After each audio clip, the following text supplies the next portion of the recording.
আমার চ্যানেলে তোমাদের সকলকে স্বাগত।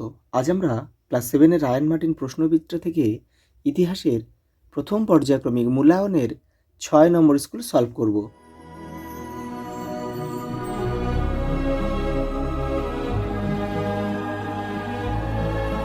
প্রথম প্রশ্ন দেখো, প্রাচীন বাংলার অঞ্চলগুলির মধ্যে বৃহত্তম ছিল পুণ্ড্রবর্ধন। অপশন সি আমাদের উত্তর। পরটা দেখো, পাল রাজা গোবিন্দ পালকে পরাস্ত করেছিলেন বল্লাল সেন। অপশন এ আমাদের উত্তর। চোলদের রাজধানী ছিল তাঞ্জোর বা থাঞ্জাভুর। প্রথম খলিফা ছিলেন আবু বকর। অপশন বি আমাদের উত্তর। পাল রাজারা কৃষকদের কাছ থেকে কর আদায় করত উৎপন্ন ফসলের 1/6 অপশন সি আমাদের উত্তর। পরের প্রশ্ন দেখো, শিলরক্ষিত ছিলেন ঔদন্তপুরী বিহারের আচার্য। অপশন ডি আমাদের সঠিক উত্তর। এক কথায় উত্তর দাও। গঙ্গাইকোন্ড চোল উপাধি কে নিয়েছিলেন? প্রথম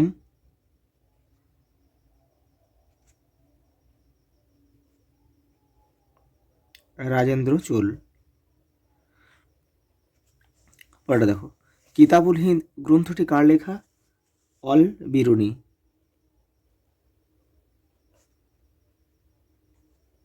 অল বিরুনির লেখা। পরের প্রশ্ন দেখো, নেপাল থেকে চর্যাপদের পুঁথি উদ্ধার করেছিলেন? হর প্রসাদ শাস্ত্রী মহাশয় 1907 খ্রিস্টাব্দে,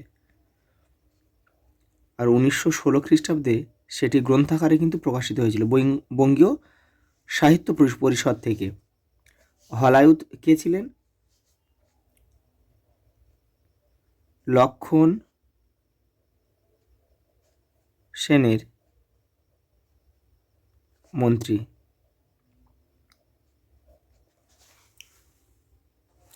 পরের প্রশ্ন দেখো, শশাঙ্ককে বৌদ্ধ বিদ্বেষী বলা হয়েছে কেন? দেখো তোমাদের বইয়ের 12 নম্বর পৃষ্ঠাতে উত্তরটা রয়েছে। দেখো এই যে এখান থেকে এটা পুরোটা লিখবে। দেখো এখানে রয়েছে, দেখো শশাঙ্কের বিরুদ্ধে অভিযোগ করা হয় যে তিনি বৌদ্ধ ভিক্ষুকদের হত্যা করেছিলেন এবং বৌদ্ধদের পবিত্র ধর্মীয় স্মারক ধ্বংস করেছিলেন। পুরোটা লিখতে হবে কিন্তু। দেখো পরের প্রশ্ন, হিজরত কি? দেখো 19 নম্বর পেজে রয়েছে তোমাদের বইয়ের। এই যে এই দেখো 622 খ্রিস্টাব্দে মোহাম্মদ এবং তার অনুগামীরা মদিনা শহরে চলে আসেন। মক্কা থেকে মদিনায় এই চলে যাওয়াকে আরবি ভাষায় হিজরত বলা হয়। পরের প্রশ্ন দেখো, পূর্ব ও নাড়ু কি? দেখো তোমাদের বইয়ের 27 নম্বর পেজে উত্তরটা রয়েছে। দেখো এই যে কৃষকদের বসতিকে, মানে চোল সাম্রাজ্য আর কি, চোল রাজ্যে দেখো কৃষকদের বসতিকে ঘিরে গড়ে ওঠা গ্রামকে শাসন করত গ্রাম পরিষদ বা উর।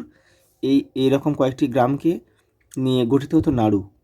উর এবং নাড়ু এই দুই স্থানীয় সভা স্বায়ত্তশাসন, বিচার এবং রাজস্ব বা কর সংগ্রহের দায়িত্ব পালন করত। এই পর্যন্ত লিখবে।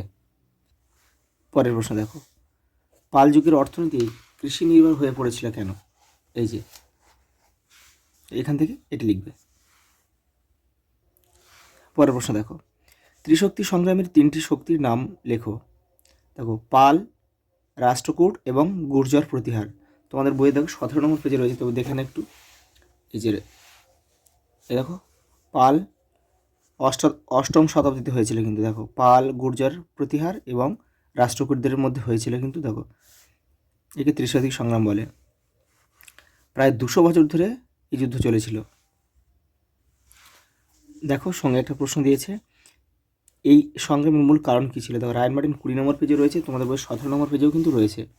এই যে এইখান থেকে তোমরা লিখবে, এই পর্যন্ত লিখে দেবে, এই পর্যন্ত। এখানে রয়েছে দেখো, কনৌজ শেষ পর্যন্ত কে দখল করবে, এই নিয়ে 8ম শতাব্দী থেকে পাল, গুর্জর প্রতিহার ও রাষ্ট্রকূট বংশের মধ্যে টানা লড়াই চলেছিল। লিখতে হবে কিন্তু এখান থেকে এই পর্যন্ত। পরেরটা দেখো,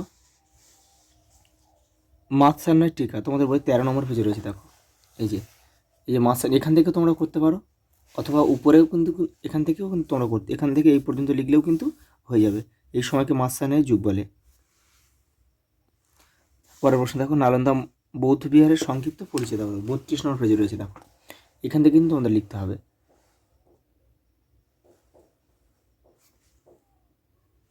পরের প্রশ্ন দেখো, লক্ষণ সেনের রাজসভায় পঞ্চরত্ন কারা ছিলেন? 37 নম্বর পেজে রয়েছে। শুধু নাম করা লিখলেও কিন্তু তোমাদের হয়ে যাবে। এখান থেকে রয়েছে, দেখো জয়দেব ছিল, তারপরে ধই আছে, আরও 3জন ছিল, দেখো গোবর্ধন, উমাপতিধর এবং শরণ। এই 5জনকে কিন্তু একসঙ্গে পঞ্চরত্নও বলা হয়। পরের প্রশ্ন দেখো, সুয়ানজাংয়ের বর্ণনায় প্রাচীন বাংলার কর্ণসুবর্ণ নগরের পরিচয় দাও। সঙ্গে একটা দিয়েছে গৌড়তন্ত্র কি। দেখো প্রথম প্রশ্নটা 11 নম্বর পেজে রয়েছে, দেখো এই যে সুয়ানজাং লিখেছিলেন যে এখান থেকে লিখবে, এখান থেকে এই পর্যন্ত লিখবে, এই যে এই পর্যন্ত লিখবে। আর দেখো গৌড়তন্ত্রটা পরের পেজে রয়েছে। এই যে শশাঙ্কের শাসনকালে গৌড়ে যে ব্যবস্থা গড়ে উঠেছিল তাকে বলা হয় গৌড়তন্ত্র। এই ব্যবস্থায় রাজ্যের কর্মচারী ও আমলারা একটা নির্দিষ্ট শাসন প্রণালী গড়ে তুলেছিল। এই পর্যন্ত লিখলে হবে। পরের প্রশ্ন দেখো, কৈবর্ত কারা? বাংলার পাল রাজাদের শাসনকালে কৈবর্ত বিদ্রোহের পরিচয় দাও। দেখো 15 নম্বর পেজে তোমাদের বইয়ের উত্তরটা রয়েছে।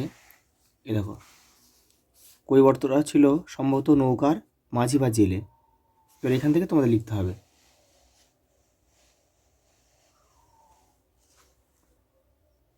পরের প্রশ্ন দেখো, নগরম কি দক্ষিণ ভারতে খ্রিস্টীয় নবম থেকে একাদশ শতকের মধ্যে বাণিজ্যের উন্নতি কেন ঘটেছিল? দেখো 27 নম্বর পেজে তোমাদের বইয়ের উত্তরটা রয়েছে। প্রথমে বলেছে নগরম কি, দেখো এইখান থেকে লিখতে হবে।